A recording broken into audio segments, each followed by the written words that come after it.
Because before me, it was my parents' generation. There wasn't really anyone that was educated or had that opportunity that I had. So I wanted to be that first person to step up. Sometimes things go wrong. Sometimes the first attempt, things won't go right. So you got to give it another go. Then I just had to push myself. Alhamdulillah, God gave me everything. Alhamdulillah. When you make a choice and say, come hell or high water, I'm going to be this, then you should not be surprised when you are that.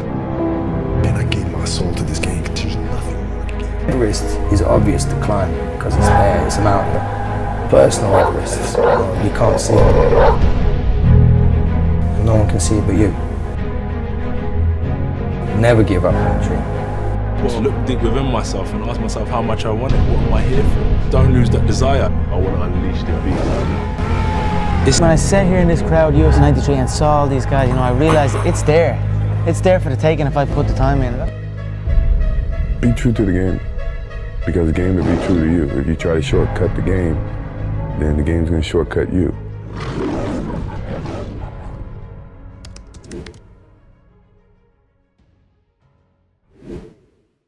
Welcome back to Steer the Game. Today we've got Omar Nawaz, logo creator, website designer, illustrator, animator, a digital marketing specialist, and the finalist for the MBCC Awards 2019. Thank you for coming on the podcast. And thank you for having me. It's nice to be here. Yeah, and just for the people that don't know, there was a few technical difficulties on the podcast, so we had to do it again. But testament to your character, and what we really appreciate about you is that you weren't like negative about it. Like, you were really willing to come back on, and we really appreciate it. Yeah, you're welcome. Yeah, so talking about your childhood and like what kind of made you into this character we see today, where you're very nice, approachable, and like from my own experiences, like I ain't gonna lie to you, but you're very nice and like you're very forgiving. So what was in your childhood that kind of spurred that on? To be honest with you, I think some of it was natural for me as my character. I think I'm a easygoing character. I got a lot of patience, and I just take things on like, you know, sometimes things go wrong. Sometimes the first attempt, things won't go right. So you got to give it another go. I got this easygoing approach with people. I always try to be nice, and I think this is natural for me. Obviously, my parents are the same, so I think I got this influence or these characteristics from my parents as well, and the upbringing that was, you know, brought up. That's what helped me become a character like this. Yeah. So talking about your childhood again, just give us a bit of context of your situation, like what kind of area were you raised in, and like what was the environment kind of growing up in? Yeah, so I was brought up in the Alam Rock, Washurit area. At the time when I was brought up in that area, there wasn't much people to look up to, so there wasn't anyone that had, like, you know, gone through the educational route or had a career or done, you know, some positive stuff to kind of get influenced by or even get guidance off. So the environment I was around was like everyone was just going with the flow. They had 9-to-5 jobs. No one was really sure of what they want to do career-wise or educational-wise. Everyone was kind of like floating. Like everyone's just kind of floating about, just doing the same old thing every day, kind of just moving. Yeah, I think that's all it was. I think everyone was just like, you know, just knew one way, and that was like, you know, just go to school and just do a 9-to-5 job. And, you know, there wasn't really anyone that had that kind of, you know, next level thinking in them. You know what I mean? So that's how it was. And then I had no one to go to, look up to or anything. And then obviously a lot of crime and drugs and, you know, like negative things were kind of becoming part of the environment as well, where people were lost of what to do. So there were some people turning out into this negative direction, basically. Becoming disillusioned. Yeah, that's it really, So how come you didn't step into that? Like, why did you feel like I'm not going to drift into that kind of cycle and I'm going to stay focused and do my own thing? I think mainly it was because of the way my parents brought me up. So it was their kind of guidance. They didn't let me like fall into that path. And the second thing was, as I was like, you know, as I was going through you know, school and stuff like that, I kind of like said to myself, I don't wanna, because I wanted to be that person in the family that's gonna be the role model. Because before me, it was my parents' generation. There wasn't really anyone that was educated or had that opportunity that I had. So I wanted to be that first person to step up. How did that switch come about? In terms of like when did it happen? When you decided, look, I'm gonna be the one that goes above and beyond and do what no one else did. I think it mainly was when I was going through school and I was seeing like what's going on around me, and I was like, this is not the way forward. Like if I'm just gonna be normal, or if I'm just gonna follow what these people are doing, it's not gonna be good for the family. It won't be good for my future. So I think it was like I just wanted to make that change basically. So I was just gonna like say, I'm not gonna follow what's going on. I need to change the direction of what the family's been doing in the past and what everyone else doing around me. So it's just like it just came into my mind like that, really. But was it like an instinct, or was it like you saw something where like you kind of got a trigger, like look, they're actually going down the wrong path, and like you kind of realized in your own head, like epiphany almost, where like you clocked that, look, these are going like downhill, or they're going like some different direction, and I gotta stay focused and stay true to my path. Like, was there like a situation that happened that kind of triggered you? I think mainly it was just fear.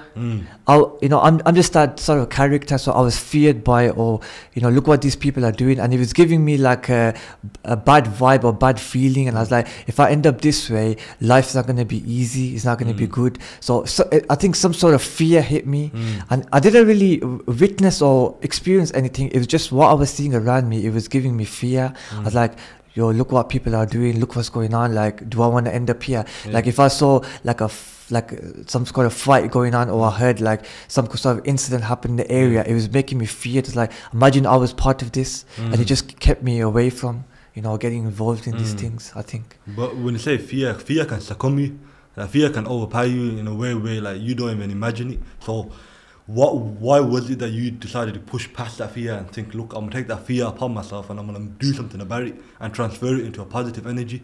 But so that's what I'm trying to get at is, why were you the one to not focus on like all the negatives going on, keep focused and stay on track? Because it's all well and good saying it and like having that mantra within your head, but then like you said, you get through like situations and like stuff happens, and then you think, oh, now I started, like, I'll just do what everyone else is doing because it's more comfortable, because like you're doing something that's uncomfortable. So like if you can really remember and like kind of pin it down, was there like a thing where like, because it's all well and good saying it, but there's a difference in doing it? I think mainly it was like, I just thought, I need to give this a different direction and give it a go. Obviously you're gonna be under pressure, there's gonna be fear in there, but I think it was the nature of my character where I thought, if I give this a go, I know it's going to be difficult, but let's see how it goes. It's either gonna work for me or it's not gonna work for me. And I just had to kind of like, obviously you're gonna have good days and bad days. So when I was having the bad days, I had to like go through the kind of process and then come back again and try to keep going. So it was just mainly like, I'm just gonna give this a go and let's see where it ends up taking me. So there wasn't really a thought or anything behind it. It was just like, go with the flow. Let's see where it takes me. What age were you kind of when you started getting these thoughts about like the fear overwhelming you, and then you trying to like push through it and deciding that I'm not going to be comfortable and stay within this environment, but I'm going to push past it? What kind of age was that? I would say it was like secondary school. So I was, let's just say, I wouldn't say the first year because you just starting up in school, but when it came to around year 8 to 9, I started to get this sort of feeling like, you know what, I don't want to end up like how the other children are around this school and around the area. So I just had this different kind of thought process coming to my mind. Like I can't really say how it happened, but it's just something came into my mind and made me feel like, okay, I need to do things differently. And then I just kind of wanted to be, not get involved in what everyone else was doing, basically. But how was it academically? Like, were you always a bright student, or were you always the one that's kind of pushed through and kept like trying till you got there? I think, to be honest with it, I did have some difficulties when it came to like education. I was born with a problem with my voice. So as you can see, I'm very soft spoken. And when I was operated in secondary school, my voice improved, and then it started to become a little easy for me. But my primary school was very difficult with education, and it kind of carried on to secondary school as I was, recovering and my voice was improving. So it gave me a lot of difficulties in education. But the main thing was I was always wanting to do well. And even though I didn't have the ability to kind of get the grades that I wanted to, I still kept believing in I'm going to try my best and give it a shot, because I did want to do well, even though I never had the ability. But it was just that it wasn't happening for me. But I kept going, and I thought maybe one day towards the end, I might maybe get to where I want to, but I have to work hard for it. So it's this kind of like flow that I was going with. Now that's strong mindset you have, because a lot of people, when they get limited by the environment or the things that happen to them, they let you control them, like control the narrative and like the direction. So if you can talk to us, how was primary school like about with your voice issue, and how was it kind of like did you have a low confidence, or like was there kind of issues growing up where it was like that kind of basically what I'm trying to say is, was there something where when that happened that it kind of held you back a bit in terms of going through secondary school and transitioning over that period? Or yeah, it did, because first thing was when it came to like reading in the English classes, I was really behind everyone. I was finding it difficult because of the issue that I had with my voice. So my reading and pronunciation of words, was a big struggle.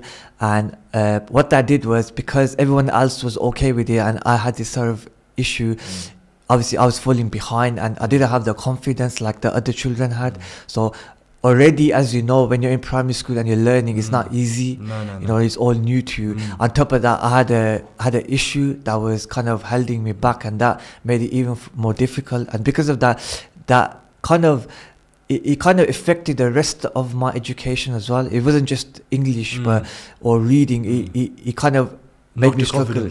It lowered my confidence with my maths and everything else as well. And I think the only thing that I had confidence was in IT, because that's where I wasn't communicating. It was behind the screen, pressing the like key. doing your own thing. And you know what I mean? And I was like just using a keyboard, and that was the only thing where I avoided my voice. But everywhere else, it was lowering my confidence and it was giving me issues. So moving from primary school into secondary school, I had that fear became. So even after having my treatment and my surgery and I was becoming better, I had this fear and I had this low confidence in me, which kind of scarred me for the rest of my life, basically. So, touching on primary school, because we'll get on to later in life as we go along, but I think it's an important point, because was there a thought process of why me? Like in terms of like your voice being this way and like dealing with that, because I had a similar thing. Mine's opposite side of the spectrum. When you say your voice is light, as you can tell, my voice is deep, and like I have this issue where my brain thinks faster than I speak. So when you mix that with the deep voice, sometimes I start talking really fast, and like it took me a long time to realize that I gotta slow down and like kind of slower my brain in terms of like just keep it. I don't really know how to explain it, but when my brain gets these thoughts, I gotta like hold them in and then like express it slowly. Because for ages I was like, I'd either like bang it out really quickly, and sometimes I still do that. Where like, I don't know if you can tell, but sometimes I just go rapid and it's too quick. But for me, like when in primary school, when I look back, it was a big issue for me, because I was thinking, how do I communicate with my fellow like school classmates and that, my mates at home, even my brothers, my mom, my dad, like like it was affecting me a lot, because your voice is like the first contact you have with someone. So it's like it was really bad for me, and that's when I started getting thoughts of like, why me? Like I used to get that like that sometimes, where like I was thinking, did you have a similar situation to that? Or I did, because what it was, like with your situation is like, different. It's a similar thing, but it's the same. It's like, it's probably a bit of an opposite. So with me, it was like I had things in me, but I couldn't bring them out, because I was like, I had first of all, it was the shyness of my voice, that when I speak, what people gonna think. When like I'll have a thought in my mind and I won't bring it out, because there might be a word in the sentence that I can't pronounce. That was one issue that I had. So I would probably be like, I want to say something, then I won't say it just because of that reason. You get anxiety. That's what it was. And I think the second thing was, because I used to, if I was in a big crowd, because I used to think no one's going to hear me, because my voice was so softly, and I used to kind of speak under my breath at the time before my surgery.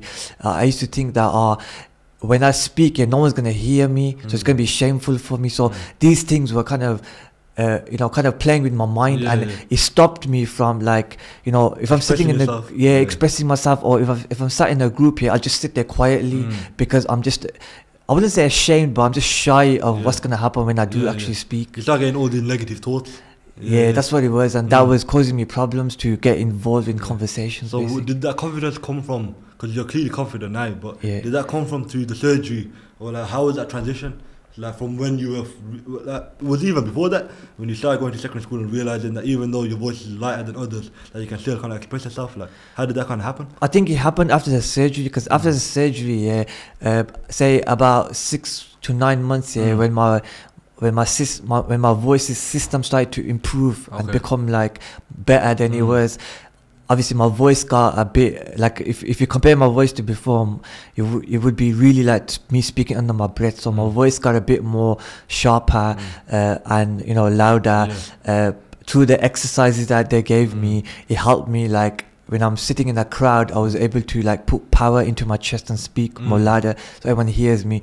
My words started to pronounce better, so that gave me confidence, because when you're struggling at one point and then something becomes better, that relief that you get, like that. So it kind of gave me, so it gave me this relief, and then I started to feel like, oh, you know what, I felt good about it, and then I started to speak a little more. First, it wasn't in a big group, it was more like with family. So first my confidence boosted within family, then friends, and then slowly as time went on, I started to developing and started to open up as secondary school went through. When did the realization happen that the surgery is going to come? Like, was that always booked in, like in terms of you get older, then they'll always book in the surgery? Like, how did you kind of find out? To be honest with you, my parents were told that I needed to have this done when I was actually born. Right, but because my parents were scared of what's going to happen, because one of the things with the surgery was I could have actually lost my voice if you were wrong. There's always a risk. There's always a risk in this. So when they said to my parents that either he's going to have this surgery and it's going to be successful, but there's a 10 or 15 or 20% chance he could also lose his voice, and that's when the fear came in the family, and my parents didn't want me to take this risk, obviously. But as I grew up and I started telling my parents I'm actually struggling, and my teachers started to communicate with me, and I started to tell them that, look, I'm struggling with this, then I had to speak to my parents and tell them, look. How was he opening up? I'm sorry to cut you, but how was he opening up to the teachers in the first place? I think what it was, my teachers were told about this issue from my parents, right? And obviously I was given extra support because of this. So I was put into extra classes where I was getting extra support because of this problem that I had. And obviously it came to a point where I was struggling so much, especially with the reading, that I had to tell my reading teacher, look, because of my voice, I'm struggling, and it's extra hard work for me to read now or pronounce words. How was he telling her? Because a lot of people, like, even though they know they got the issue and they know that they have to tell the teacher, because they're ashamed of the issue or they haven't got the confidence to speak up, they won't speak up. So was it like a conscious effort that, look, I gotta speak up, or was it easy for you? It wasn't easy for me at the start, and I didn't really want to talk about it at the start, but it came to a point where I got on that level with that teacher, on a personal level, where like a relationship. So the teacher had to create a relationship with me, because they were obviously the teacher that was giving me that extra support that I needed, which was provided from the school. And it came to a point where I had a bit of confidence now, and I felt comfortable. And then I thought, I need to tell someone about this, because if it carries on like this, then I'll just keep struggling. And obviously whatever I was going through wasn't easy. So then I ended up telling my parents and the teachers, and then obviously the parents said, okay, we'll go ahead and get this surgery now, and because if you're struggling, it's better we get it done. And then when I got it done, slowly everything started to change for me, and then I just felt better. Yeah, but how was the classes after? So was it after the surgery where you had to do like voice classes, where like a physio kind of? Yeah, so after the surgery, this is when I was doing the physio. So it was like they would call me in like every couple of weeks, and I just had to basically, it was more exercises like chest exercises, put power into my voice so people can hear me clear, and just exercising the tongue so I can get the words pronounced better. And then as time went on, the exercises improved, and then obviously it started to become natural for me. So then you obviously carried that confidence over in terms of like talking more in class, developing the relationship with the classmates, not just your mates, but like the wider class, and like talking a bit more. So was it a case of like you just stepped up, where like you finally got this kind of new lease of life and you just hit the accelerator and you kept going? Yeah. Or like, was it like a gradual process where you kind of just eased it in? I think because it all just happened naturally. So like some of it I wasn't even like aware of. Yeah, it was just happening. Like like all of a sudden these improvements was just coming by. And I think what happened was, as time went on, and when I built my confidence between the friends and family, then slowly it started to open up. I mean, I still had fear in the back of my head because remember, when you've grown up with this issue, it's not just gonna go away overnight. Overnight. So I still had times where I was still shy in groups, even though I knew I could speak better now. But as time went on and I started to feel confident between my own people, the ones I knew personally, then it slowly just started to build. But it was like a slow process. It was like I didn't just straight away throw myself into it. It was like a slow process where I was growing with it, basically. So that momentum that you grew when you started talking to your classmates, your teachers, and you kind of expressing yourself more, did you carry that momentum over to GCSEs and your actual academic life? Or yeah, so what happened was when it came to GCSEs, obviously, I mean, I wouldn't say I was fully recovered at the time, meaning that I was still like, going through the process. But when it came to GCSEs, obviously, because of what happened in the past, I was behind everyone else. Okay. Like, it did kind of make me fall behind, but I was obviously much more better, as in, in a better situation moving forward. So it kind of gave me a bit of confidence. But as I was working through through GCSEs, I didn't really get the grades I wanted because of the past did affect me. So there was an influence from the past that kind of affected me, and I didn't get the grades I wanted for GCSEs. But I think because I saw the improvement, there was some light ahead of me where I saw, okay, at least I feel better now. So maybe moving forward, I'll be able to improve and recover. So that's what kind of happened. Yeah, there was light at the end of the tunnel. But when you're going through the dark stages where, like, cause, like, I had the same, I don't know if it was the same for you, but for me, when GCSEs first come around, like, I had that pressure because I was oldest in my family, and like how you were saying, you're the oldest as well, where like your parents say, like, look, the GCSEs, like, they matter. When you realise after, they don't really matter that much because the A-levels and your uni degrees, like, they matter more. No one really looks at your GCSEs, but when GCSEs first come about, everyone's like, oh, you need A stars, you need A's, B's, C's. But for you, when you're saying that you struggled through secondary school, was there ever a moment where you felt like disillusioned again, like, as we were saying before, about the fact that, like, your classmates and everyone else is here but you're just here? Like, was that always like a thing that was playing in your head? Or it definitely did, because the thing was, me being the first one in the family to go through GCSEs, obviously I didn't know what it's about, firstly, and second thing was, obviously, not getting the grades obviously made me feel like ashamed, because I was hearing other people's parents being proud of their kids, and they are going around showing off their grades and stuff. So for me it was like, damn, like, I didn't get no grades, so what do I do, and what do my parents do? Like, what, they can't go proud and go around telling people, just like other parents were doing. So obviously it was a negative kind of feeling for me, but I understood that I went through something, and maybe that's what caused it, but it did make me feel not good about it. But then I just had to carry but how on. long did it take for you to overcome it?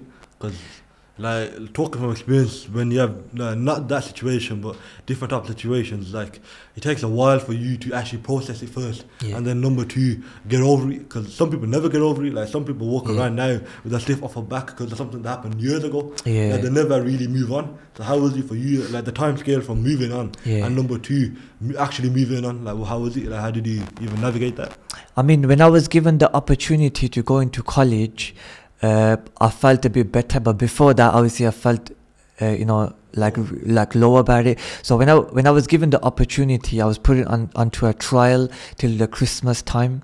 So you were kind of given a lifeline, even though it's not your fault, but like they kind of gave you a lifeline to still progress. I think it was mainly because there was a profile given to the college that I was obviously suffering from a problem which caused me to not get the grades I wanted to. So they put me on a trial where I was going to retake some of the GCSEs, like English, maths and science, like the main ones, right? And I mean, that was like a second opportunity for me. So because of that, right, it kind of made me feel like, okay, I've given a second shot, and so now I'm gonna, try it really harder. Make or break it. Yeah. So I think before that I was feeling down, but when I was given the second opportunity, it kind of gave me this kind of energy again. New lease of life. Yeah, and like then he kind of gave me, because I had the second attempt, I was like, okay, now I need to push more, and I think that's when I got over it, because I went the second attempt, and obviously even though I just scraped it, I kind of went through what I needed to, and kind of got the. You made it happen. I made it happen the second time, so I kind of got I just scraped the grades I needed to carry on with college, and then that just boosted my confidence again. So then, when going to college again, because obviously you were saying that you struggled like throughout your primary school and secondary school, even though you got better towards the end. But college is a whole different experience. Like there's new mates, some mates move on, some mates stay close, and like it's a new kind of like new part of your life. Like the next step. So how was it, like, especially with the voice, like communicating with a new group of people now? I think when I went into college, it's like you started all over again. Yeah, exactly. You know what I mean? So what happened was, the first stage of college, when I went in, that shyness came into me again, because I kind of got scared around the environment, because people were grown at that age, and it was like there was a different kind of maturity from school to obviously college, and I went back into my little shell kind of, because this fear, not fear, but this kind of anxiety came again about where it's kind of like, I don't know, like if I'm talking for you or not, but the time if you agree or not, but it's kind of like you second guess yourself again, like instead of just saying it, you kind of just think, oh, what if they think this, that, you get me? So you know what, that's exactly what was going on in my head. Like I kind of went back to because I got used to with the people in school. Now in college, new environment, new people, different kind of efficient. So it went back to like, what's people going to think about my voice? All these thoughts came back into my head, and I kind of went back to where I was. So it wasn't an easy start, and then as I went through college, my confidence boosted as time went on, but I had this same kind of feeling going on, and it wasn't easy. But why didn't you give up? Because like I said before, like, because your story is full of perseverance, and like through your primary school, secondary school, even at college now. But like, a lot of men, like even women, like whoever, like whatever your identity is, they have different issues, and when the issues kind of come, they just give up. Like that's it, like it's the end of the world, like, or that's it, like, and then they just walk around like complaining about everyone else, like, oh, they didn't make it because of this, they got lucky, this, that, like how people talk and stuff like that. So how come for you kind of carried on and you never gave up? Like, because like even though you got better, you're thinking like you come into a new college, new school, and you're thinking, oh, everyone talking this, that. So then, like, why not give up? I think it was like a challenge, because see, from the early stages, I made my mind up, like I'm the first one in the family. So it kind of, this thing kept coming in my mind, like, legacy. This legacy that if I give up now, what happens to the rest? Like I'm the first generation going into education. So if I'm not being the influence, like, for my two sisters, the rest of my cousins at least, and then obviously anyone else that can get influenced by especially the local area. So I thought, like, if I'm gonna give up just because of the little challenges in my life, then what's the point? You know what I mean? And then for the rest of them, they might end up the same way, where the challenges are gonna make them break as well. So I just had to, even though I was having difficulty, I was trying to go through the challenges, and I was just taking on every day as it is, and seeing where I end up with it. Yeah, that's a strong mindset to have, man. Like, that's massive. Because especially when, because a lot of people, like I said before, that they go to the emotion and they don't really push themselves. And I feel like with you, there's a connection between, your primary school and secondary school, when like you're having issues and you're held back, and then like in your GCSEs you're held back again. You're probably thinking like, oh, I'm not going to get held back no more. Like, I still got to push through and keep going, because otherwise the rest of it just, you done all the hard work for nothing.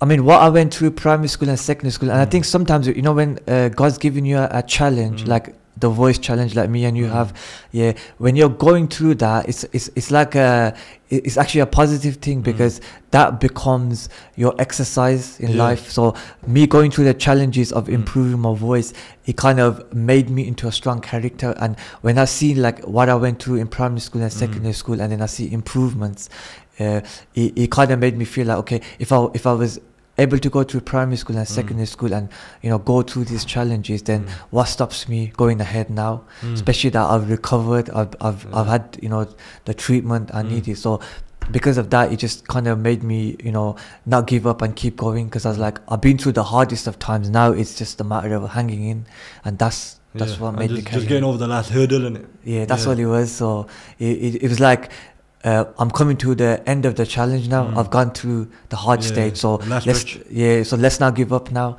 If I was able to do what I did in the past, I'm sure I can do what's coming up ahead. So I just carried on like this. Yeah, no, it's flicking. That's strong, man. Like, because I feel like a lot of people should have that same mindset, but a lot of people don't.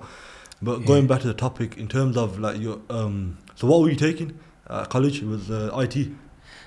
So when I went into college, I was doing business and IT. Business and IT, okay. Yeah, so that was like, obviously, it was covering a lot of business, like business plans, marketing. It also had like branding and stuff, using some of the softwares for design and stuff like that.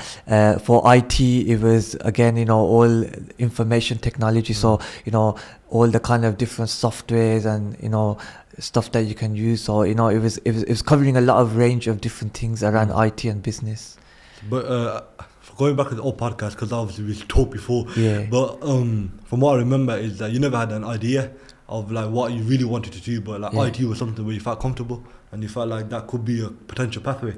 Yeah, I think what happened was, when I was going through especially secondary school, because of not having the confidence to communicate with people, I kind of felt comfortable in IT lessons. So that's when I kind of found interest in there. It was comfort, but it was also an interest. So I was always interested in, digital stuff, from a young age. And I think what happened was, IT gave me confidence because I'm behind a computer screen.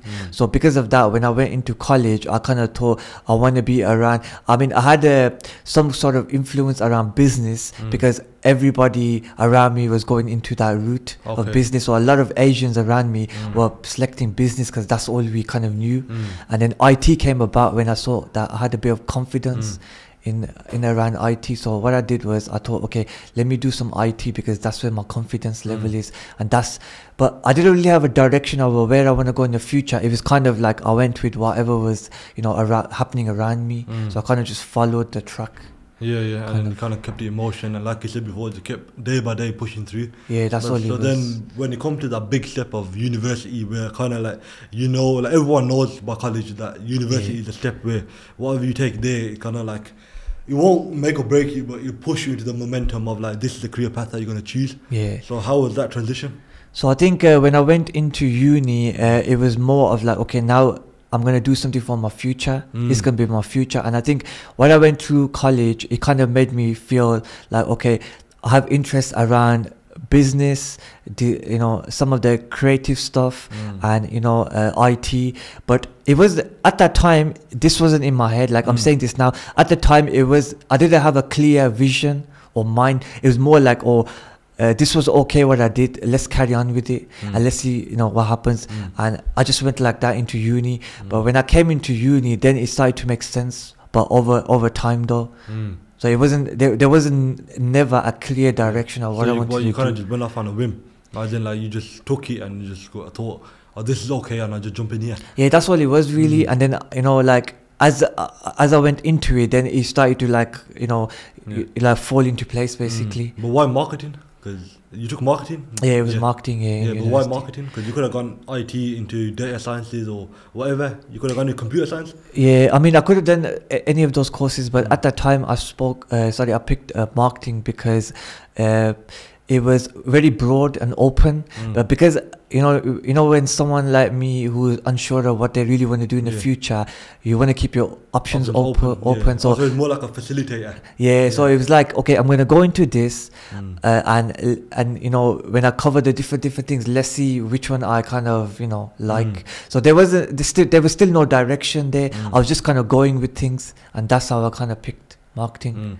But that's a big step to take. Even like you're talking as if now like it was kind of easy, but going off on something where like you have no, like you said before, there was no light at the end of the tunnel. In this sense. So because you were just like, I'm just picking and just see where life takes me. But Yeah. so did you like consult with the parents and like what was the kind of direction they were thinking? I mean, with my parents, right, because they obviously didn't understand education, because their background wasn't education. You know, I think I couldn't really do, you know, much as in getting advice from them. So with them, it was more like they just knew a few things, like become a doctor and this and that. The basics. The basic stuff. So for me, like, it was like, I can't really, I don't have the ability to do that. Like, they didn't know what it takes to become like a doctor. So for me, I kind of said to them, look, I enjoy IT, and I think that's kind of like where I'm finding my strength. And then they were like, okay, Jalo, just go with that and see where it takes you. I think some of it was from you know, my lecturers in college, like they kind of said, oh, we see potential in you around, you know, the technical stuff, around IT, and you seem to have a bit of a creative mind which needs to come out of you. And that kind of made me think, okay, let's go with that. So I kind of went with the advice or things that were happening, and I just kind of fell into it, basically. Yeah, you felt like it was the right thing to do, innit? So it just felt like that. Like, I had no clear direction of where I'm going to end up with it, or, you know, how beneficial it's going to be to me. But it was kind of like, because I had no direction, I just went with whatever was put into my mind, and that's how I kind of picked marketing. So how was it like going into uni? Because obviously you had difficult experiences in primary school, secondary school, and even apprehension in college. So was that same apprehension coming back in uni, or did you kind of like go over that and kind of felt very confident going in? I think the challenge that when I came to the stage of college, the challenges I went through college, kind of gave me a boost at the end, because my voice issue started to become better. It was such a time now that I improved with it. You were very confident. You just became second nature now. So like, so coming towards the end of college, my confidence boosted, and because I went through college and I got much decent grades compared to what I had in, like, for my GCSEs, the confidence kind of boosted. Going into uni, I actually felt like a different person. It kind of felt like in college, it was like I was going through like a life course kind of thing, like, you know what I mean, where it kind of grew me into a person or a character because of what I went through in the past. I get what you mean. And then when I went into uni, I felt like a different person. There was much more confidence in me, from my voice to, you know, the educational side, and, you know, it brought my character out as well. And when I went into uni, it went from me being that person, like, asking others for help, or, you know, always being that shy person, to now become a popular person. So right from the starting of uni, you know, I had the other students around me. I became like a popular person where everyone wants to be friends with me. Everyone wants to talk to me about the stuff we're working around, you know, share their ideas with me, get advice from me. So it's just changed for me. And like, obviously for me, I was like lost at the time. I was like, what's going on here? I wasn't expecting to be that person, but it was like, it's like everything changed for me. So it was a completely different kind of stage to be at in my life. But where did that how did you feel? Because like, did you feel like the end of the marathon, in terms of like you got to the top of the mountain and like you're here now and that's it? Or was it like imposter syndrome, where like, oh, why am I here? Like, why am I the one everyone talking to? This, like, you get what I'm trying to say? Yeah, I mean, I think at the starting, it was like I was lost about it, and I was like overruled. It was like, it was it was too much. Like, it was, you know, like, from what you got into the past and how you was treated to how, like, things were going for me now. I was obviously like unsure of what's going on at the starting, and, you know, at times I still had those thoughts in my mind, like, I was this person, so I wasn't expecting for things to be like for them to come to me. You know what I mean? And like, I was expected to be that person now. So it wasn't easy at the start, because I was trying to get used to this new kind of me. But as time went on, it boosted my confidence, and I think because of that, right, my uni, you know, it became the journey become a much easier, comfortable. Obviously, uni is not easy. Like, let me tell you, uni is one of the difficult, you know, journeys you're gonna go through. You know what I mean? Like, as you know, the pressure you gotta go through, you know, of, you know, the whole deadlines and, you know, the work and the expectations, and the stress and everything, and, you know, the level of work you gotta produce. I mean, it's not easy, but what happened was, because of this new nature around me, it boosted me, it gave me confidence, and it made me like challenge myself and challenge uni itself. It kind of gave me this buzz, this different feeling where before I was feared by things, and now I'm like enjoying the journey because things now are you're tackling your head on. and because the environment kind of changed for me, it made me feel better. It's like I went from being demotivated to being now motivated. Like I want to get up every morning, go to uni because I'm feeling good about things. Passion and it was passion and desire, and it was given to me because of how things changed for me, and that made me fight through uni better than I was actually expecting it. But that could be a dangerous thing because obviously sudden, because you weren't expecting it when you came to uni, like you said, and then it can't happen. But there's a thing where you could become complacent. You know, when it happens too quickly. You know how when they say when you get things, when you shortcut, you get cut short. So like when it happened to you and were you thinking like, look, I made it to the hill now, I'm top of the world, no one can touch me, and then like your uni results and like your deadline slip because you're thinking like, look, I made it. You get me? Like you feel like you're a legend already, but you ain't done the whole journey yet. Was there ever a thought process like that, or were you just thinking like, oh, this is a step in the direction that I achieved this, but let's just keep pushing? Yeah, I think for me personally, even though everything was happening for me, like how did you say driven is what I'm trying to say?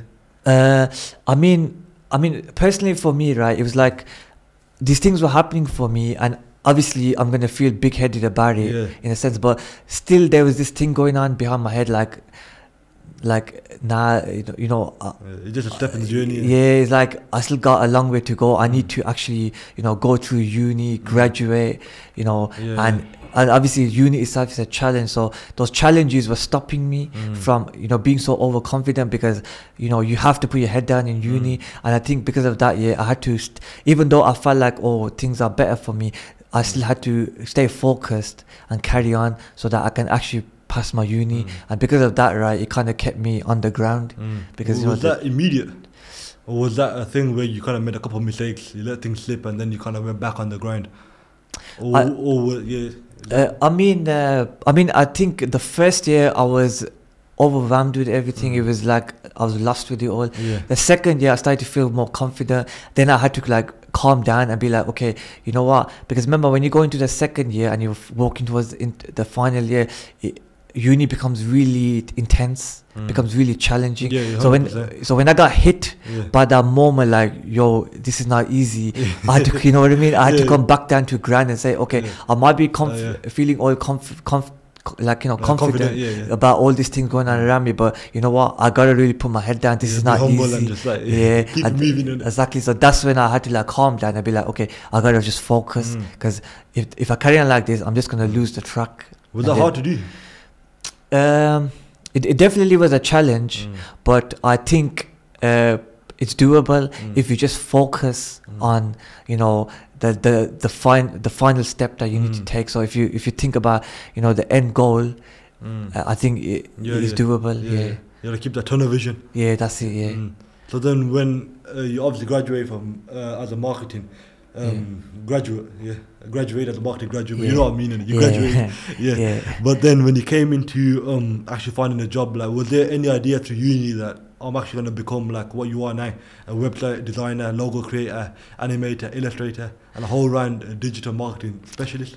I think to be honest with you, I never had that's going to be like my end up career. I think after graduating, I still wasn't sure of where I'm gonna go. But obviously, when I was going through uni, I enjoyed a lot of the stuff that I'm doing now. But at the time, it wasn't like, I didn't feel as in I'm good at this, or this is going to be my career ahead. I was still unsure about it all, where I'm going to end up. But what happened was after graduating, and like at the time I thought, I know it all, and this is all. I'm the dog bollocks in it. You know what I mean. And this is, now I'm gonna take this degree with me. I'm gonna put this paper on any table in front of a manager, and they're gonna just sign me on the spot, and I'm gonna get a job. But it wasn't like this. There was a lot of challenges I went through, and what happened was, I still didn't have a direction of what I want to do career-wise, but I kind of thought, okay, let me try to start a career in marketing, only because I wanted to start a career in what I got my education in and not waste it all, because obviously it wasn't easy, making 3-4 years, and you know what I mean. So I wanted to make the most of it. So I thought, like, it's gonna be a walk in the park. I'm gonna apply for a few jobs. I'm just gonna get signed up because I'm a graduate, and I thought it's gonna be easy, and I'm gonna start a marketing career. But actually, when it started, it took me 2 years just applying for jobs, and I didn't actually get a marketing job. So it was actually not like how I thought, and it was a big challenge for me. So talk to me about that 2 years and since you passed your degree and not getting a job, because that's a massive time. Like, how was you even navigating that? Like, how do I even start just asking the question? Yeah, I mean, that was a really difficult stage of my life, because what happened was, after graduating, I thought like I'm gonna go straight into, you know, a marketing job and start a career. But you know, it was very difficult because I was there for 2 years applying for jobs in the marketing industry, and I was just getting rejected or getting ignored, and it was a very difficult time for me. You know, I felt really gutted, felt really down. It was like what's all this? Like, I just graduated and I thought it's going to be easy for me to get a job, and after all these challenges I went through, got my education in the career I want to kind of go into, and then, you know, I'm not getting a job, so I felt really, you know, disheartened and deflated, and it was a really difficult time in my life there.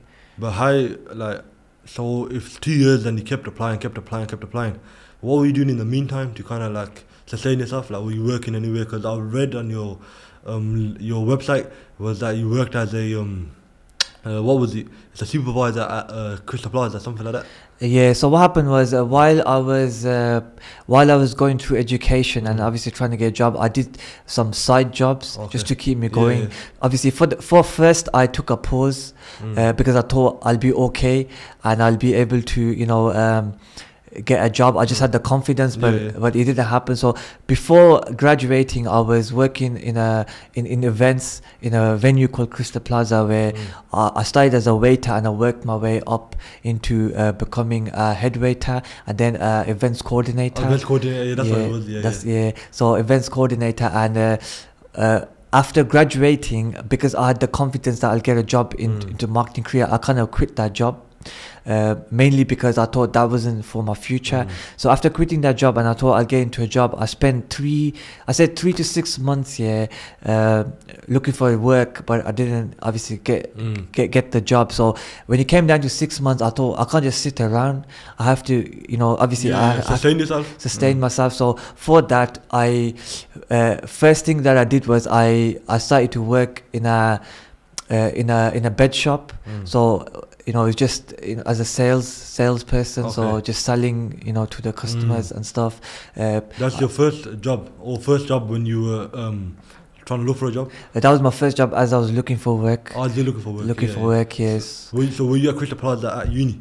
Yeah, that was during uni, yeah. So Crystal Plaza was during uni. After graduating, I thought that I'll get into a marketing job. I quit that. So I took a little break, and then I went into this first job, which was as just selling you know, beds and mattresses in the bed shop.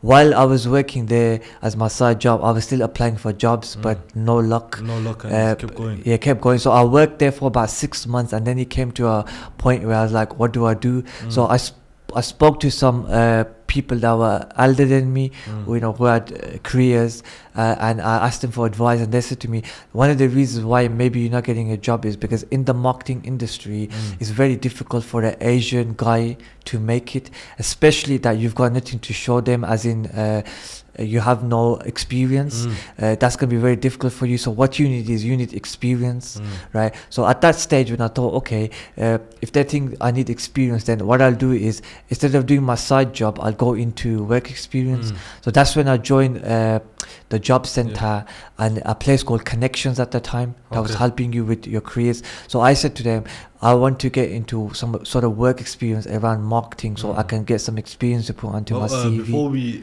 just cut, because it's a really important point. When they told you, like, obviously your mentors or whoever you spoke to, business people, said to you that you might not get in the industry at the moment because you're an Asian person. Didn't that deflate you even further? Like thinking, look, just because I'm Asian, I can't get in. To be honest with you, it did. Like, it made me feel, like even worse than how you're already feeling. So it kind of did, because it was like, I can't get a job. I'm getting blanked, and then on top of that, I've just been told now it's difficult for the Asian person, and I've got no experience to show them. So again, how come you didn't give up? I think it mainly was because I kind of because I kind of wanted to be the first Asian kind of. So I had something came into mind where it's like, okay, I know people are saying this, legacy but again. yeah, so I was like, come on, like the future now, you know, it's going to be us Asians, you know, going through the education and you know, someone's gotta make the jump. Yeah, someone's gotta make the jump. So I thought, okay, you know what, I understand like people ain't made it into this industry, but let me give it a try. You never know, I might take a step into the industry and then see, you know, maybe it opens up for the might other be a pioneer. Yeah, you know what I mean. So 100%, and I'll be serious. Yeah, like, you know what I mean. So that's how it was. Even though I thought God knows what's gonna happen, but I just had to give it a try. So I kind of went away then, and I asked connections and the job center to obviously get me into some sort of work experience. How was you walking to the job center? Because everyone thinks like the job center is like a full of tramp center basically. Yeah. Let's be frank. That's how people kind of perceive it. So how was it? Like, were you feeling like? Now, how was the step up even getting to the job center? Because I know for me, like if I ever got into that position of I had to walk in a job center, it'd be really hard for me, like to humble myself and go, even though it should be an everyday kind of thing, and you shouldn't really think much of it. But like you said before, you know, when you go to GCSEs and everyone was like, everyone celebrating their kids' GCSEs and you couldn't celebrate yours. It's that same kind of feeling when you're in the job center, because you feel like you're less than everyone else, and like you feel like you're underneath other people, and then like that feeling just kind of overwhelms you, because you're thinking like, my family's image is that I failed and I went to a job center. So how was that kind of, how was it like navigating it? I mean it was obviously the first part of it was a very difficult, you know, even the thought was difficult, like me thinking, I'm gonna go into a job center, because it was shameful for me, especially after you've done all the hard work doing the uni, primary school, secondary school, then going to college, then going to university, getting the degree, and still having to do this. I mean the first step was the most difficult part of this, because it was like me being shameful of, you know, walking into a job center, especially that I knew people now knew, and there was this buzz about me graduating, the first one in the family, you know, and you know, walking with a degree into the job center is obviously shameful, because you don't expect that to happen. So it was difficult. Like going from hero to zero. Like that. So it did make me feel like, I'm going back to square one again, you know what I mean? And it lowered my confidence, because I was like, I was expecting to, after being a graduate, walking into the job center. But the main thing was, my family kind of said to me, look, if you need to do it, then do it. You know, I think with my family, they were familiar with this, because they've been to the job center in the past, because obviously they were in that route, or, you know, their life bringing up, they had to, you know, have 100%. some sort of connection with the job center. So because of that, they kind of didn't fear from it. So because of that, I kind of said, okay, if I need to, then I have to. So it's a mean to an end. So I, because nothing was happening anyways for me, and I had no choice, but I had to. So I went into the job center and I said, look, I need help. Either you get me a job, right, or you get me into work experience. So they first attempted to find me a job, same story, nothing was happening. Then I said to him, okay, look, send me to some kind of work experience so I can get some experience to put onto my CV. So that's when they sent me to this place in Digbert, which was a design agency. And when I went there, obviously I had like this 3 to 6 months time that I spent there, where I was obviously building my experience. So that's kind of what I had to do. How was that feeling like, again, step into a new situation, especially going from the fact that you haven't got a job and you're kind of volunteering, and it's in a bigger field now, because you're full of like people that are professionals in the field that have made it, and they've got to the place where you're trying to get to. So how was it like even experiencing that, going through the door and seeing all the systems, everything? You know, going into this place, right, first thing was I didn't feel part of it. You felt out of place, because first thing was I kind of joined an environment now where there's a lot of like, you know, non-Asian people. So that was different for me, because I was brought up around education, you know, around a lot of Asian community. So that was different for me.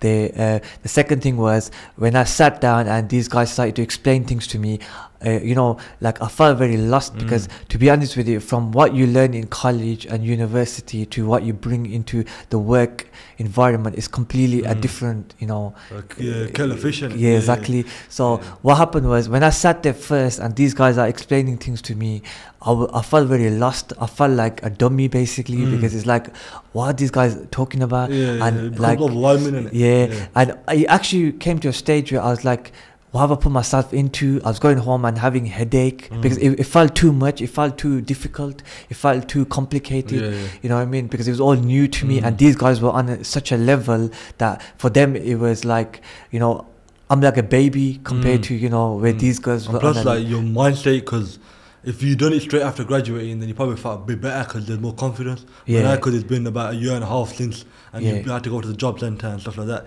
It kind of like plays it with your head a bit because you feel like I'm an imposter now. Yeah. Like it's not really meant for me. Yeah, because you know the confidence was low already. Yeah, exactly. From me not getting a job. I remember I'm walking into this place with low confidence. No momentum in it. There was no momentum. My momentum was killed right after me trying to, you know, get work, and I was rejected. So I go into this place now, and it was just a whole new challenge. But I think as time went on, you know, going 2-3 months into it, it all started to kind of fall into place, and then it started to make me feel like, oh, I'm getting this, I'm getting the hang of it, I'm fitting in with the team. Why stick at it?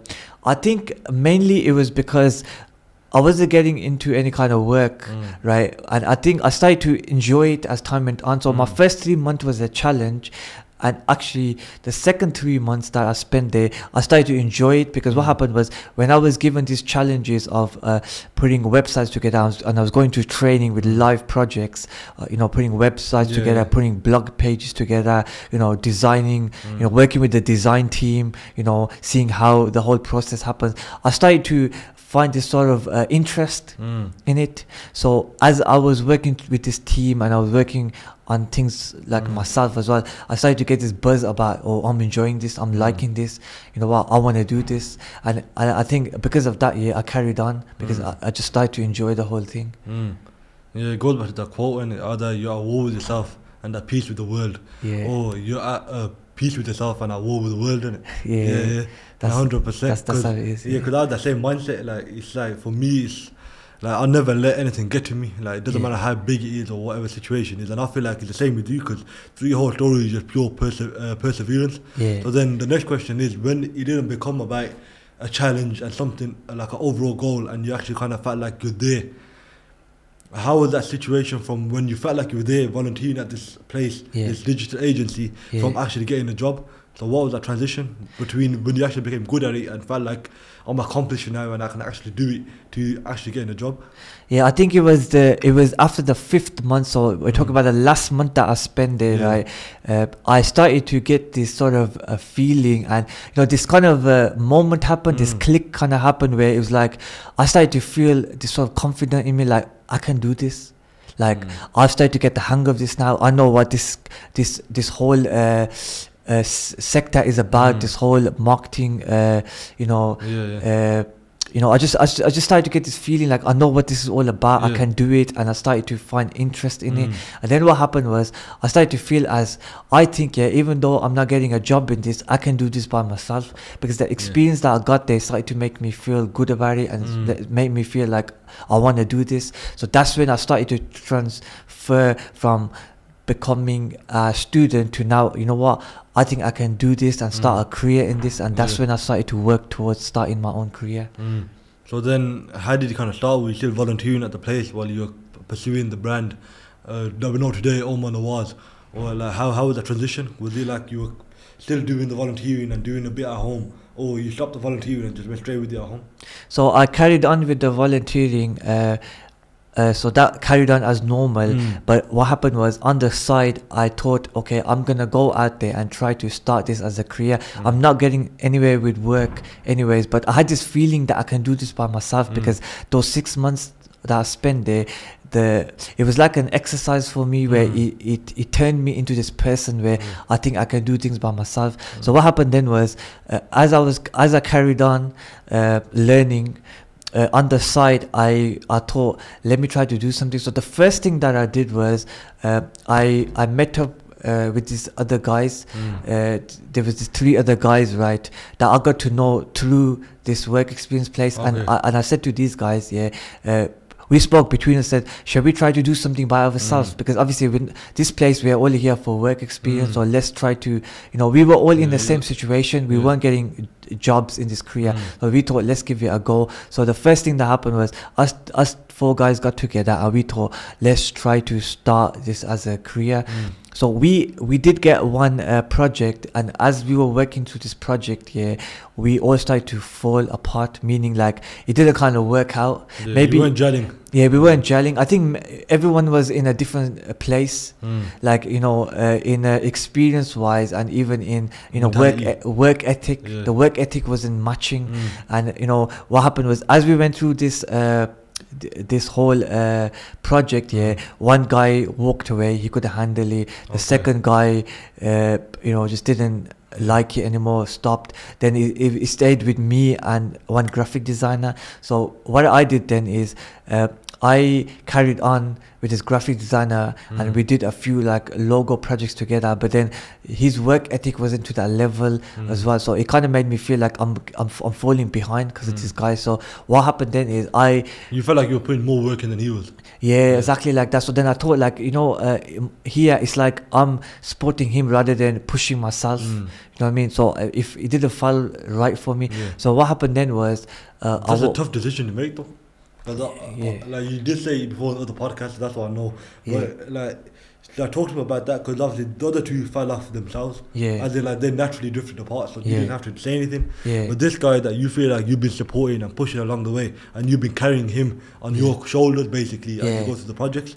So what was it? Well, how did you first realize that, look, I'm actually doing more work than him, and I'm dragging him along with me, as opposed to both of you walking together? So then, and also that difficult decision of actually like moving away from him. I think mainly it was because the stuff that I was doing from my side, and you know, that was going really smooth, but the stuff that was coming from the other guys, it was just, you know, it wasn't going the way it needed to be, and that kind of made went to that level. So it kind of made my work fall behind, because, you know, when you're working in a team, it's teamwork. So plus, like, you have to wait around for him to kind of get it, and then, like, because you have to, like, because I've been there as well myself, like, you gotta start sending descriptions out, like, you know, like, making it all clear for them, and then, like, you just realize that you're carrying them along the journey, like, you're mentoring them, and when you should be mentoring yourself. That's it. So I think that kind of made it like, okay, you know, this is making me fall behind in my work as well, because the team is not producing what it needs to be. So it wasn't like fitting in properly. So then I did something really cheeky, which I wouldn't advise people. I woke up one day and I just said, I'm not going to contact any of these guys, and I'm going to try to do this by myself. Now, this might be like a cheeky thing to do, and I wouldn't advise people to do this, but sometimes you got to take these steps in life, because you're ruthless. You know what I mean? Because it's like you're letting yourself down. So I just felt as if I work by myself, then I'm not depending on other people. Then the work ethic will just be me, and it will just work out better. So I just woke up one day. I didn't think of no company, no brand or anything like that. I thought, like, I gotta do it myself. I just gotta do it myself. So it was just like, okay, I'm just gonna get up, and whatever us guys were doing, I'm gonna do it by myself, and let's see how it works out. So I just got up here and I went to some of my local companies. In fact, the first person or the first client I went to was the beds shop that I worked at. I went to these guys. I know this guy know me on a personal level, and I said to him, look, I'm starting my website career, would you guys want me to do a website? And the good thing was, their website was just got hacked. Right, so so this was good for me. Their website just got perfect timing. Their website just got hacked and they said to me, we just lost our website and we need a website anyways, so we don't mind giving you this project. And I said to him at the time, remember, I wasn't charging, so this was just to build my own portfolio. So when I said to these guys, I'll be doing you a free website, obviously no one's gonna say no. You know what I mean? So free hitting. Exactly. You know what I mean? So they just said yes to me straight away, because they knew there's no money involved, and you know, businesses love this. So they gave me that as my first But how was that conversation like? Well, number one, how was the confidence to first think, look, I'm gonna go to them and I'm gonna ask them for the opportunity to do their website? Because it's a tough, because you can't just randomly walk into a shop and just be like, look, I'm gonna design your website. I think I'm gonna be honest with you, I had fear if you was to send me to a new place that I'd never been to, I wouldn't be able to do it. So you felt like you were comfortable with it? I think I would have bottled it. I would have walked in and walked back out. Anyone would, because it's it's too big of a jump, you know what I'm saying? Exactly. So I would have really struggled, you know, but because I knew these guys, because I worked with them for almost 6 months or so, right? Because I knew them on a personal level, I had a bit of rapport with them. I think the confidence was only there because I knew them on a personal level, and I thought, if I go there, the worst that's going to happen is they're going to say no to me, and I won't feel feel ashamed because I know them anyway. Exactly, So and plus, like, you know what, you gotta realize as well, innit? Because I feel like, well, sometimes I gotta remind myself, innit? The worst they're gonna say is no. Exactly. Like, and what happens when they say no?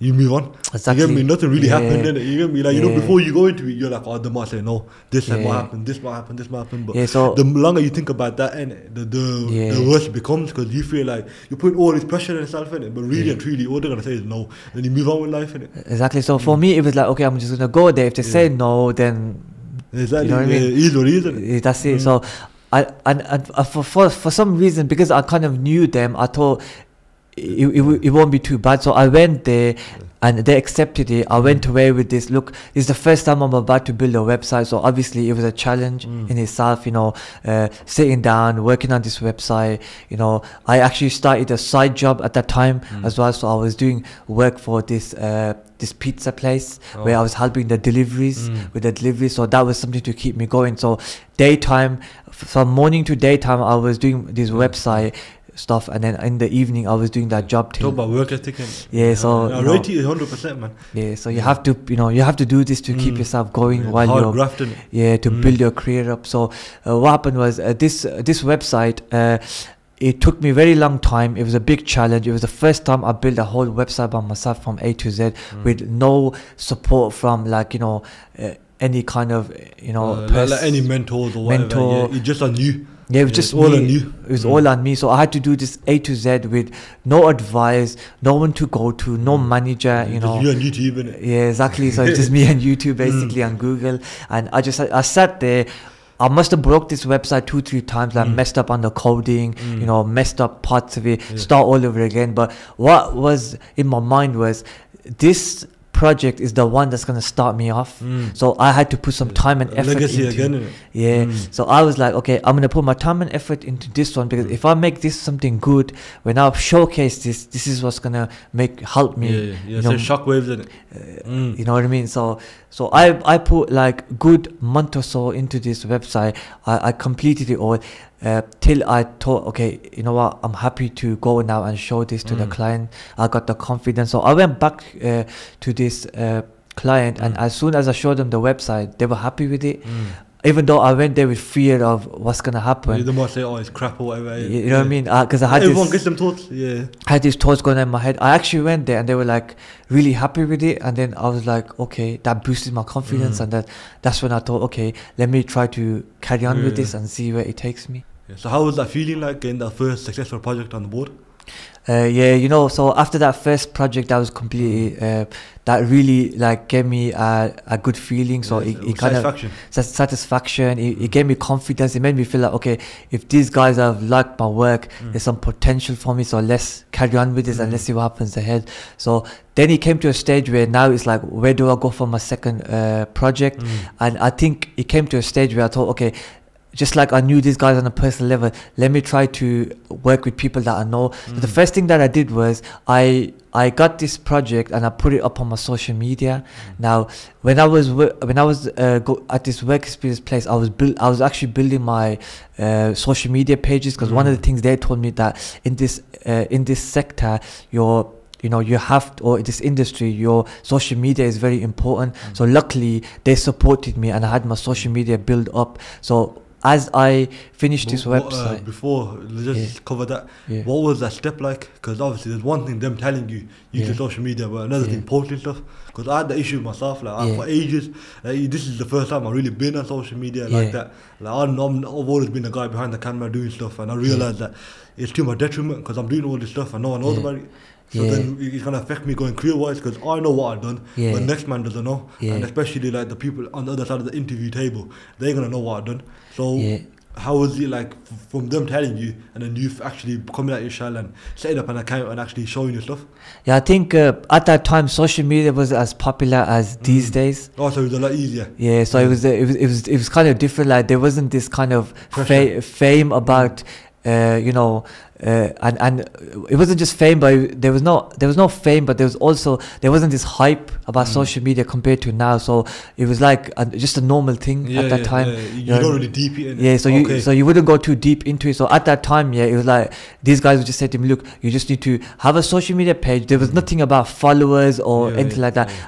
You just need to post stuff on there and you'll get business through there. It was simple as that. There wasn't all this fame and all this going on at that time. All the stuff in it. The stuff, so it was social media was very simple at that time, just posting your work basically, right? So what happened was, when these guys told me, to build my social media pages, those were all set up at the time. So after finishing this first website, I uploaded this on social media, and what happened was I got a really good response. So I had people the first people that saw this was the people I knew personally. So these were friends and family. Obviously family members praised me and said, oh, this looks really good, did you do this, so I started to feel good about it, then I had some other people positivity. Then I had some other people, like friends, that'll be like, oh, did you do this, this looks really good. Now what happened was, the good thing happened to this was, I started to get an exposure of business owners that I knew on a personal level, like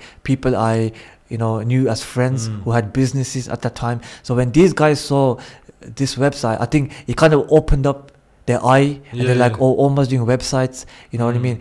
Then what happened was, in nice after your community, innit? That's it. So then what happened was, I kind of went and approached another business owner, which was a car hire company, which was another friend, and that was the second project I got. In fact, they saw my website and they approached me, and they were like, oh, we like what you did, we need a website, we'd rather give it to you. So it came to a stage where I started to get approached by the people I knew on a personal level, and like word of mouth around the people that I knew. So it was like friends and families that had businesses. They started to give me projects, and I started building this project, and I spent about 3 to 6 months just building these websites for people I knew. So these came to me like easy because I knew them on a personal level. So these people kind of had a respect for me, because they knew me growing up as a kid, but they also had they had the confidence to, and also they had the confidence in you to actually deliver, because there's one thing knowing you, but if you do a crap website, then they're gonna touch you. Exactly. So they kind of knew me as a personal level, so they had the confidence, and they had the belief in me. So they were like, okay, we need a website, you can do it for us. So I started to build websites for people that I knew, and then when I started to showcase this on social media, I started to first get random people contact me, and they started to say, like, praise my work. They're they were marketing agencies and people from marketing industry, graphic designers, some random people that just probably followed me or come across, but now it's outsiders, it's not in your community. It's so the you outsiders. feel like you're bigger now. So the outsiders started to see my work, and that's when these people started to praise me, I started to feel good. I started to feel the confidence now, because before, when my own people were saying to me, your work's really good, I was like, they may be saying it for the sake of it, because they know me, trying to get you happy, trying to make me happy, you know what I mean. So I wasn't like sure, but when these random people that I don't know, I never seen them in my life, they contacted me, and they started to different type of feeling. So they just would pop up to my post and be like, oh, this looks really good, great work, keep it up. That started to really boost my confidence and then motivate you. And motivate me. So that's when I thought, you know what, this is working, I need to push this now. So when I started pushing it further, it came to a stage where I started to now get people contact me and inquire me, which were people I never knew. So proper businesses started to contact me. When these businesses started to contact me, I just started to, at the first it was a challenge for me, because I didn't know how to deal with these people, because dealing with the people I know personally was done on a different level. Then coming to these companies that I don't know, I had corporate. So the challenge that become for me then was, how do I respond to these people and deal with these people in a professional way? Exactly. You know what I mean? So then I had to work towards becoming professional, from how to communicate with them, how to send them proposals. So that became a new challenge for me then. How was that? Difficult at the start, because remember, I was doing everything by myself. I never had a mentor. Didn't have a CEO or a manager or a supervisor. So you're the manager. Basically, I'm everything from the top end to the bottom end. Cleaner, worker, manager, everything. Everything. So you know, everything had to be covered. So it was a challenge. I had to seek help from friends at times, like, you know, how should I put a professional email together? How shall I communicate with this professional? Was it easy to ask people? I mean, the good thing was I had a few close friends, right, who, you know, who had a background with basically you know, content writing, and that kind of helped me. So I went to these friends and I said, look, can you help me with the email? Can you help me with this? And luckily they were very supportive, and because they knew me for a time, they supported me. So maybe this could be challenging for someone else where they haven't got that kind of support, but for me, I had that support, and those people got me started, like, you know, helped me build templates, email and proposals of how to kind of, you know, reply back to these, you know, proper, you know, companies, and that helped me. And then I just started to, you know, learn from there. You know, some stuff I had to research myself, use Google and YouTube, and then, you know, just learn as I went. Together. Yeah, I think you have to learn as you go. Basically, that's how that's the most important thing, because it's all well and good like someone teaching there, but there's a point where you gotta jump and try and make the ladder. I've heard that expression before. Yeah, definitely. You know, like, we just gotta make the jump. Like, within business as well, like, it's all well and good having all these business plans and pre-planning, planning, all these situations, and you're trying to get the best circumstances of each one. Like, if this happens, I'm gonna do this. If this happens, I'm gonna do that. But then it comes to the situation where something happens that you haven't even like thought of. And it happens, and when that's presented in front of you, it becomes about who you are. Like, what are you about? And as you said, like, legacy drives you, and legacy drives me as well, in terms of you gotta think about like what's what, and you have to make that jump, take that risk, and just go forward. That's exactly how it is. Like, you know, you're put into this situation, and you know, you have to just go. Like, I think I think it's mainly like when you're put into a situation and you're actually physically experiencing things, that is what is going to help you learn more than just, you know, putting a plan together on a piece of paper. You know, when you're actually going through the motions and you're going through the experience, that's where you learn. And I think that's how I learned. I was put into the situation, so as I was dealing from one person to another, I was learning, growing, becoming better, improving. And I think that's how you kind of sink or swim. That's it. Because like, what everyone got to realize is that not everyone makes it. Like if everyone made it in the world, then the world would be perfect. Exactly. But the world's never perfect, because there's always competition. Like, you know, people's egos, this, that. There's loads of variable factors. That's why it's like a yin and yang. Like, you gotta have the bottom, and then you gotta have the top in it. If you wanna make it to the top, then you gotta beat the ones next to you. That's it. And like, people don't realize that they want it to be easy, but it's never easy. Like, you gotta go through it.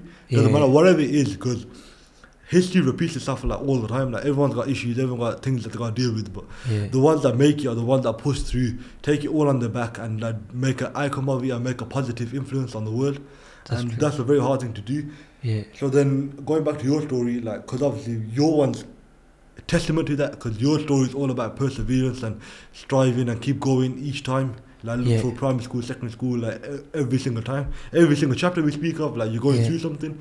So how is it when that transition from now, where you find it something, like, you got a sort of legacy going on and a sort of community built of work, but what was the transition between being a founder and an actual businessman and building your own brand? Because that's a different sort of problem now. Because before you've done it, now you've got that first little established, but how do you grow? And how do you upscale that brand, Omar Nawaz? So mainly what it was, obviously first working with the people that you know, and then you're now working with companies, and it's like a slow start, you know, like it's maybe like 6 months to a year into the career. It came to a stage where now it's like, okay, you know what, this is happening for me. I'm getting a good response, I'm getting a good approach here, and you know, basically the projects are coming in. So now I've proven to myself that this is happening, people are liking my work, this is going well. So then it came to a stage, just like you've asked me, where now it's like, okay, how do I build on this? So the main thing now was, I've got a portfolio was built now, so I just had to keep pulling this portfolio out in front of people, you know, and getting the response from people, and then obviously getting more projects. So I think the social media helped me a lot with projects. So first I stepped out myself and went to these people and approached them. Then family and friends saw what I'm doing, and they started to obviously give me support, and I got projects through there. Then the third stage was when I first got approached by actual companies, people that I don't know. Now moving forward, it came to a stage where it's like, okay, I've got this portfolio now, what do I do? Then I just had to push myself, as in, okay, get this portfolio out there, the work's coming in, now I need to build myself up as a businessman. So I had to sharpen up, as in, prepare myself to go to meetings. I had to have a I needed to have a timetable of working, normal life, a schedule. I had to bring a proper system together now, because things were happening for me, and if I wasn't gonna have a system, then it will all fall apart. You won't capitalize on the opportunity. Exactly. So I had to really How did you realize that? I think it mainly was because because remember, for me it happened all of a sudden. It got busy all of a sudden, and I realized at the starting year that it was happening all messy for me. And the reason why was because I was all over the place. I wasn't expecting it. It's like things were just thrown at me. It was going all over the place, and because I wasn't that busy, right, it's okay. It was okay. It didn't affect me, but I had once you grew, then because I had this thing in my head. If this gets any more busier, I'm gonna fall apart. I'm gonna struggle, because I'm just about juggling this. So that made me feel, and plus I was always learning at the same time. I knew that being organized was very important, and a lot of people I was hearing as successful business owners that in business you have to be very organized. So that's when I started to work towards being organized, being more efficient about things, being professional, and then I had to work towards becoming that, and it was mainly around learning. So I learned from YouTube, other successful people, listening to YouTube videos and podcasts and stuff like that.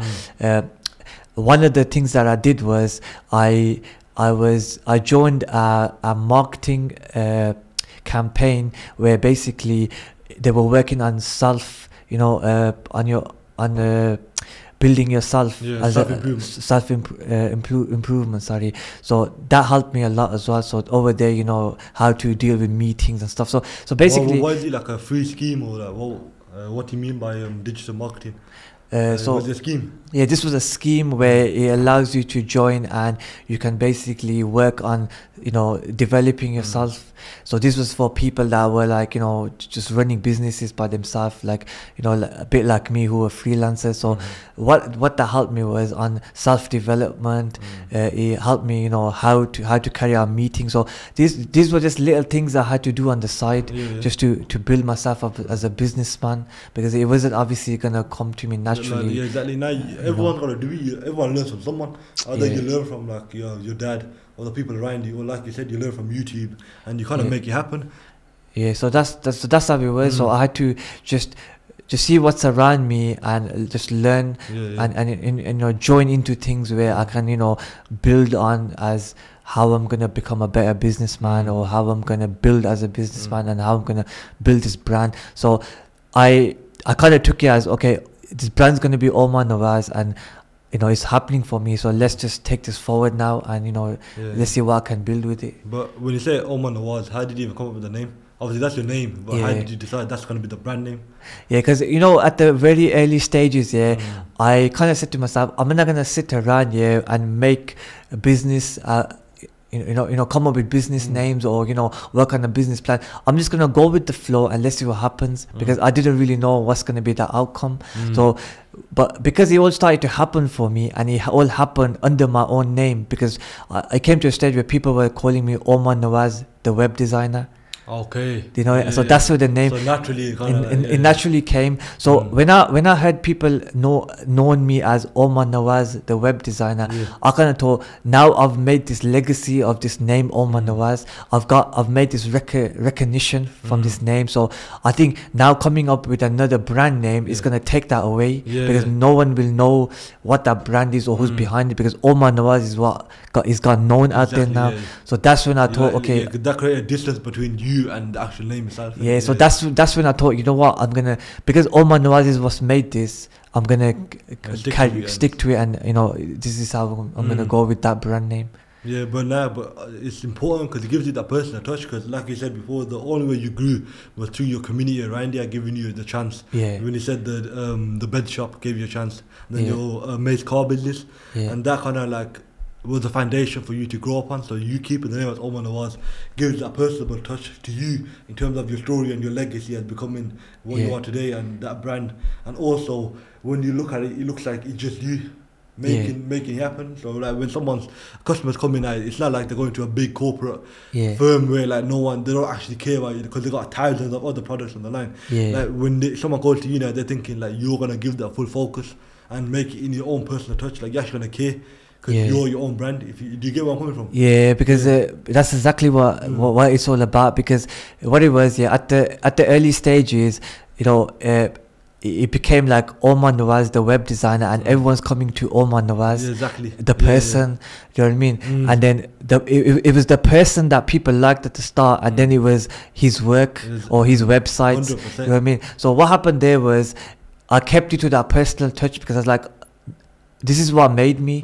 Omar Nawaz is what made me, so I need to go ahead with this, because now changing the name or becoming like a brand, of a like a company name is gonna take away what actually made me. So I wanted to carry on with that, and also it had this personal touch, like you mentioned, and that personal touch was like people knowing, oh, it's Omar we're going to for the websites, do you know what I mean, rather than the company. And it just became more better than you know, changing it all up. And then, you know, kind of maybe I could have lost the touch there. But it sets you apart from the competition, because again, it's a personal touch, because like people want to do business with people. They don't want to do business with a corporate firm, or like even if you were you yourself, but you call it something like, I don't know, web designing solutions or whatever, like just a random name like that. You know, like something where there's no touch, there's nothing personal about it. So then automatically you're thinking like, oh, I'm the back of the shelf, because like my business is probably small. He probably got like Costa Coffee, or you know, like these big corporations, and he ain't gonna care about mine. You know, as in if you're a company. But then if it's your name, they're thinking like, oh, he's just one guy in his room that's working day and night on my thing, and giving his whole life and blood into it. So then he makes it like, oh look, I'm gonna give my money to him because he's gonna do a better job at it.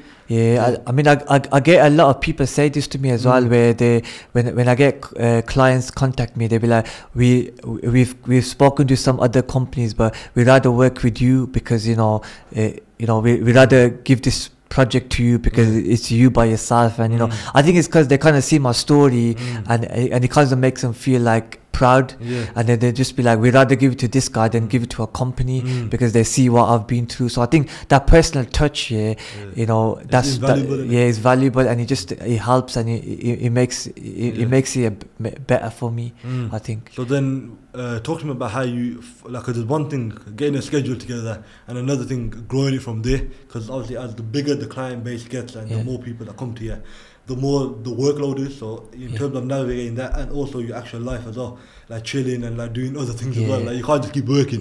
So how was that transition?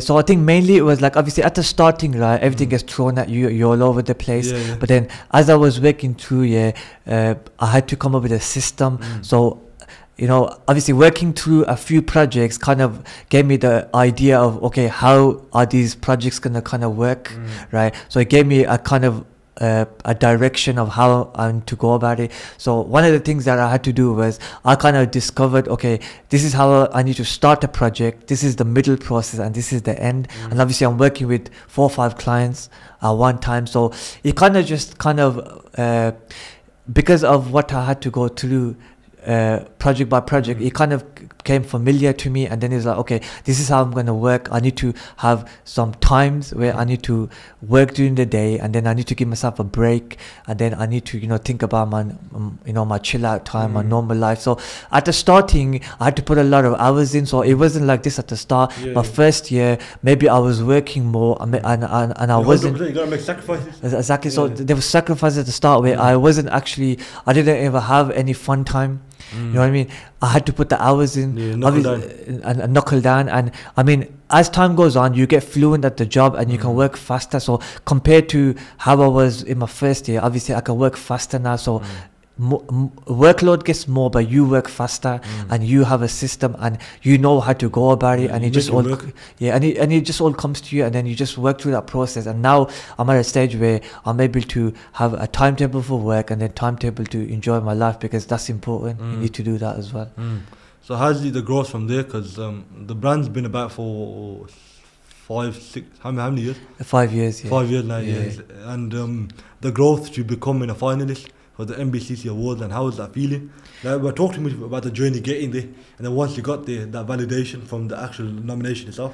Yeah, so what happened was, after going through the first and second year, and then I came into my third year, now I'm working with proper companies, and I was just getting like, flowed down with, businesses contacting me here and there, giving me work, people recommending me. It just became an overall thing like for me. Sensation. And it was like work was coming in from left, right, center. So working through this third year, it was a really good year where I was getting proper projects and working through them. I produced some really nice websites, got them out there. Now my social media is getting a lot of response. People are seeing my work, and it came to a stage where, coming towards the end of my third year, and this was in year 2019, I got nominated for my work. So basically, as a Outstanding Business of the Year award from the MBCC Awards in Birmingham. Now that was a big moment for me, because remember the challenges I went through life before, being someone that was getting rejected from work, and then I had to start my own career up, then being nominated for an award, because, it was a big thing. Because remember one thing, I had this thing in my mind. Firstly, I never thought I'll pursue a career in marketing. The second thing was, I never thought I'll be a person that'll get an award because of what happened in my past and the challenges I went through. So it was a big moment for me, because this actually, for the first time, made me feel like, what, I'm good at what I'm doing. You know what I mean? And the award really took me to another level. It actually made me, for once, feel like, what, I'm good at my job. People are believing in me, and now I was fully, I was just fully ready to push myself from there. And I think that this award, it helped me a lot with my career, because after this award, whoever now a lot of people are coming to me because of I'm an award-winning web designer. You know what I mean? So it's a good thing to have. It's like a lot of people will look at awards and think it's just a piece of paper or a trophy you're getting, but you don't understand like how much it helps you as well, and what a big achievement it is, because not everyone gets this. Plus that validation you didn't get from when you were struggling with GCSEs and just about scraping through your A levels. Now you kind of got that big validation of, look, all through them struggles, everything, I never let you deter me, and finally I got there. So now your parents can go screaming around to the world like, look, my son's a finalist and he's actually a web designer, logo creator, animator and illustrator. Yeah, definitely. I think like after graduating and getting a degree, this was like this award was the massive thing of my career. Like, because you're just there and you're working through it, and then all of a sudden I got awarded, and then that like it come to a stop, and like, whoa, now I'm an award-winning web designer. So it made me get more serious about it as well. So 3 years into my career, getting this award made me serious, and it also made me realize how people respect you after getting an award. So the respect that I'm getting now, with this award, and also the respect that the respect that I'm getting from clients as well. So the clients would contact me and be like, oh, we want to work with you because you've got an award. So they rather select me in front of other people just because I'm award winning. So that, so it's a big thing, the way it helps you with your career as well. So then what's the legacy of Omar Nawaz, the brand, and for yourself? I think moving forward now, obviously I've run this career for 5 years, going into my 6th year, a lot of good achievements. Moving forward now, it's basically helping other people. So I've come to a stage where I've set a platform now for other web designers or other youngsters that want to get into the marketing career, and I want to start producing them into web designers, helping them, giving the opportunity. Give them the first steps to the door. That's it. So it's like anyone else that has the same challenges just like I've had, or anyone that's struggling out there to get into this career, because I've walked through it, I want to now have a platform for for other people to come in and help them. So he's building other web designers and graphic designers. Because I say all the time, like the path that you're treading, like whatever you do, it's been tread before by someone else. So it's great that you're actually making that part of your legacy and like helping other people come through that same door, instead of like what other people do in terms of like they shut the door behind them, once they make it. Yeah, but now it's really great what you're doing, man. Yeah, thanks. So then hopefully in the next few years we get you back on the podcast and see where that journey took you. Yeah, definitely. It's nice having you. Thank you for coming back on again, man. Really appreciate it, man. Yeah, no worries. Thanks a lot. Yeah. Cheers. Thank you.